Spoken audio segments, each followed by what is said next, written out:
Dia sudah mencoba melawan. Dia sudah mencoba lari. Tapi sekarang dia sadar satu hal. Tidak ada yang bisa keluar dari pasar gaib tanpa membayar sesuatu.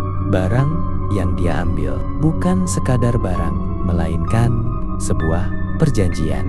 Dan kini waktunya telah tiba untuk membayar semuanya. Namanya dipanggil dari dalam kegelapan, ditarik perlahan menuju tempat itu lagi.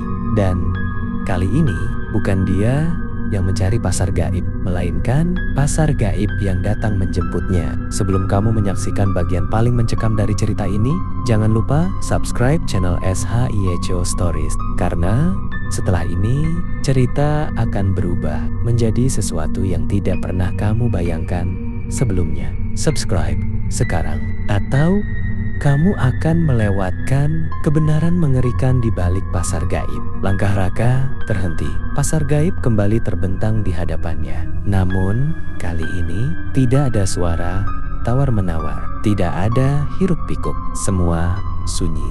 Semua makhluk berlutut. Raka menelan ludah. Apa yang terjadi?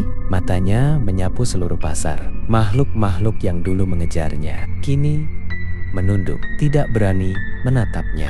Seolah-olah ia adalah sesuatu yang lebih tinggi dari mereka. Dari tengah pasar, sosok tinggi itu melangkah mendekat. Jubah hitamnya panjang, menyeret tanah. Kabut di sekitarnya seperti mengikuti setiap langkahnya. Raka mencoba melihat wajahnya, namun kosong, seperti ditelan kegelapan. Sosok itu berhenti tepat di depan Raka, lalu menunduk sedikit, seolah memberi hormat. Sudah lama kami menunggu. Suara itu dalam, bukan hanya terdengar di telinga, tapi juga di dalam kepala.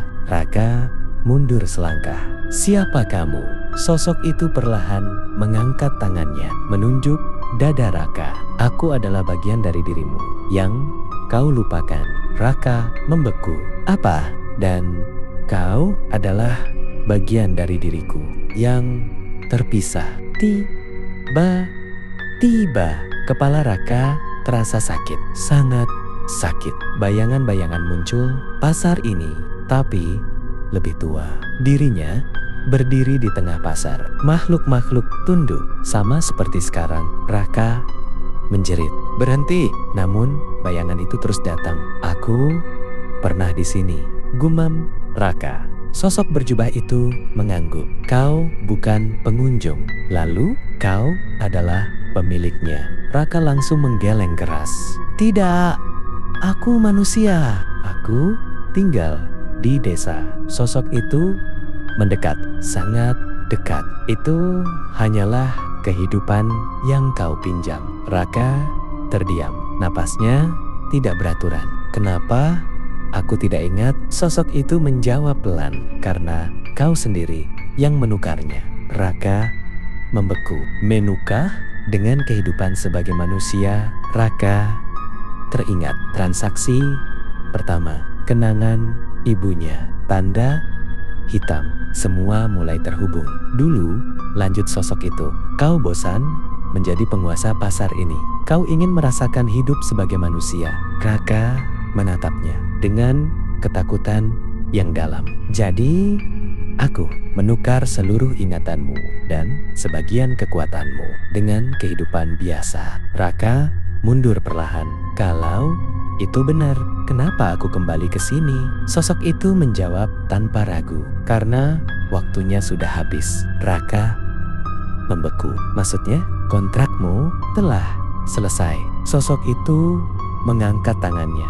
Pasar mulai berubah. Langit menjadi lebih gelap. Makhluk-makhluk mulai berdiri. Perlahan, "Sekarang kau harus memilih." Raka menelan ludah. "Memilih apa?" Sosok itu berkata, "Kembali menjadi penguasa pasar, atau ia berhenti sejenak, lalu melanjutkan menjadi bagian dari pasar selamanya."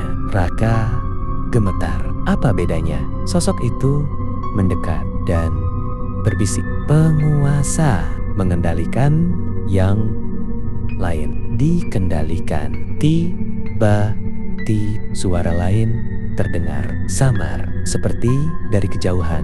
Raka bangun. Suara itu lembut, hangat. Raka terdiam. Suara itu, ia tidak ingat wajahnya. Namun, perasaan itu sangat familiar. Sosok berjubah hitam langsung berubah. Auranya menjadi gelap. Jangan dengarkan itu. Raka terkejut. Kenapa itu yang membuatmu lemah? Tanda hitam di tangan Raka menyala sangat terang. Dua suara bertabrakan. Suara pasar. Suara dari dunia nyata. Raka memegang kepalanya. Berhenti. Tiba-tiba cahaya putih muncul di belakang Raka. Dan dari dalam cahaya itu terlihat sosok wanita samar namun terasa sangat dekat di hati Raka. Sosok itu memanggil Raka pulang. Sosok berjubah hitam berteriak marah. Jangan pilih itu. Raka berdiri di tengah dua dunia, dua pilihan.